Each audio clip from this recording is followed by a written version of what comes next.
Parliament ఎన్నికల పరిధిలో parliament ఎన్నికల కోసం చెప్పుల గుర్తు కేటాయించడం జరిగింది. ఆ లేఖ మొన్ననే భారత ఎన్నికల సంఘం నుంచి వచ్చింది.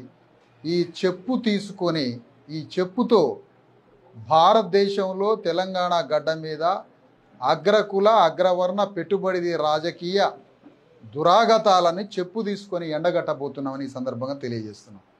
అవసరమైతే ఓటర్లంతా ఈ దోపిడీ అగ్రకుల రాజకీయ పార్టీలని చెప్పులతో తరమని పిలుపునిస్తున్నాం. చెప్పు తీసుకొని తరమని పిలుపునిస్తున్నాం. ఈ సందర్భంగా ఆ రోజు చీపిరి కట్ట తీసుకొని మొత్తం దేశంలో చీపిరి కట్ట తీసుకొని తరమని చెప్పాడు కేజ్రీవాల్.